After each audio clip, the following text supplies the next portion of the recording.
My name is Constantino Cordal. I'm a professor at the University of Vigo. I'm professor of political science and administration, and I've been working about the European Union for the last 15 years. Okay, I started in Brussels for 2 years, in Madrid, and I came back here in the middle of the 90s to be a professor at the University of Vigo. Okay.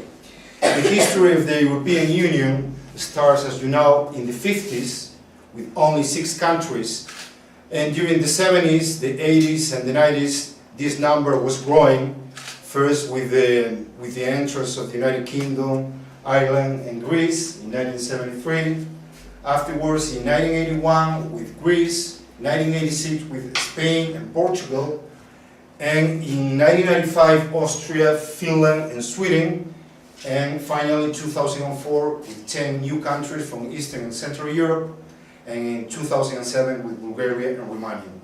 So that gives us a European Union of 27 countries.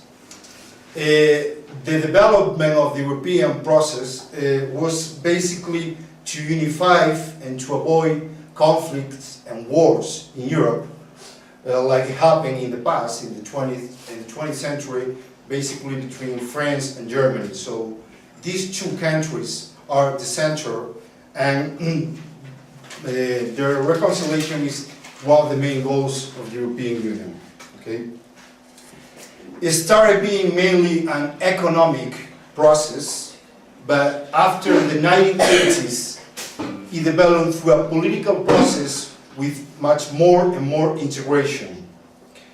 It was also a goal to achieve economic integration, cohesion, and avoid inequalities among the different countries that were integrated in the European Union.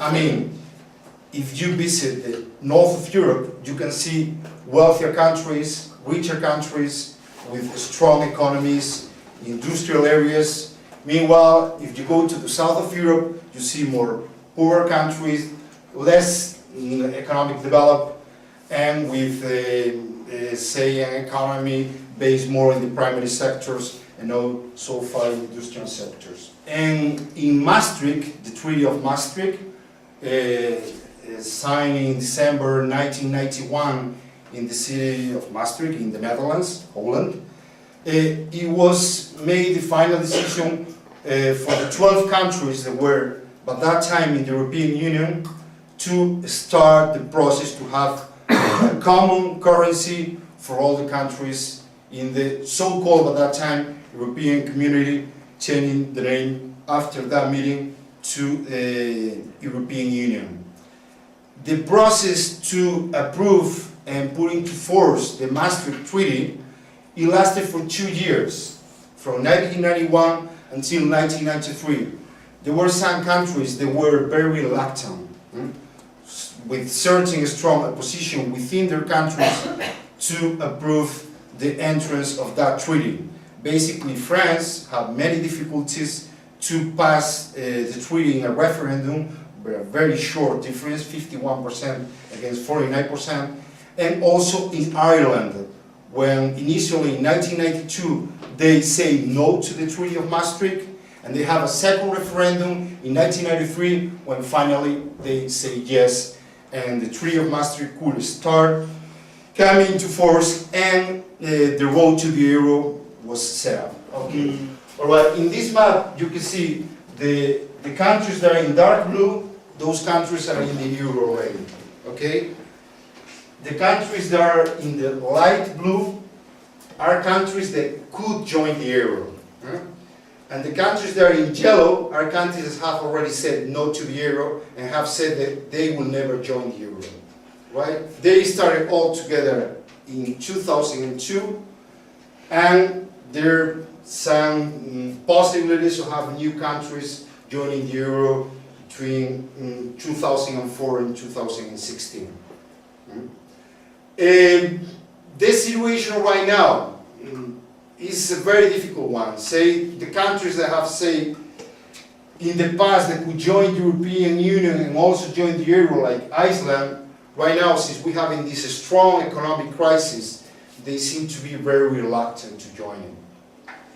And, in my opinion, countries like Greece, Portugal, or Spain that should probably have joined the euro so fast as they did, my idea is they should have waited at least for a few more years until they reach the same economic level of the countries of the Northern Europe. Because the euro is basically, say, the very important for Germany and for the Northern European countries. They have strong economies. Their main exporters, you have to think about Germany like the #1 exporter in the world, more than the United States or Japan. So for the German companies, it's very important to have a single currency without paying taxes for their transactions and for their sales to the rest of the countries of Europe. Also, it's very important to mention that the stability of prices that is also set in the Eurozone goes in the benefit of the northern countries, because the prices are basically very equal, North and Southern Europe, but obviously the salaries are not the same. What's going to happen in the future? Well, the crisis it seems that it's getting stronger and stronger. We've been going on with this crisis for almost 6 years now. Until now, crises in capitalism were lasting 5 years at the most, since they start until they finish. This is a crisis that we haven't had before. And we don't really know when this is going to end. Because behind this crisis there are also important political decisions that have a lot to do with the vision of the economic vision of the society. And probably if we don't change the politics, if we don't change the leaders, we're going to see a continent, Europe, and probably also in the rest of the world, completely different of what we have seen before. In terms of social conditions, for you probably going to have conditions that were worse than what we have.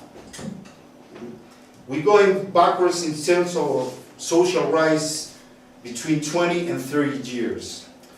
So the crisis is not going to be solved until we change that way of doing politics, until we have leaders that are very conscious about the need of listening to the citizens. And related to Europe and related to the euro, that could develop eventually in a short future with probably the way out of a few countries of the south of Europe.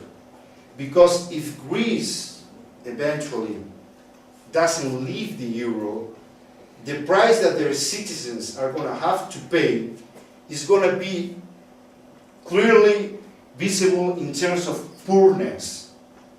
We can say that probably if we accept to be in a union with these conditions, with these politics, what we want to accept is a society divided in two, where 50% of the population are going to have certain security and certain stability, meanwhile 50% of the population are going to suffer. Some specialists are talking already about the society of the 2/3, where 1/3 of the society is already from and not part of the system. They're considered outsiders, and there will never be with possibilities of improving their life or changing their social status, and that could condition the lives of many people, and that could influence on your basic possibilities of having progress in your lives. That could have consequences in terms that depending on the country that you were born, and depending on the family where you were born, you have chance to be successful in your life, but you can have no changes at all. And that's part of the economic policy that's being implemented in Europe, and also it's related to the implementation of the euro, which is dominated basically by the countries around Germany. It's not casual that the European Central Bank is based in Frankfurt. Because Germany was the country that was more interested in adopting the euro for as many countries as it was possible, and to manage the policies, the economic policies, depending on the European Union. So that's my opinion. I think it's been enough time. So now I hope that you can ask me whatever, any questions you can have about the euro, the European Union, and the future of our country. Thank you very much. Okay. So,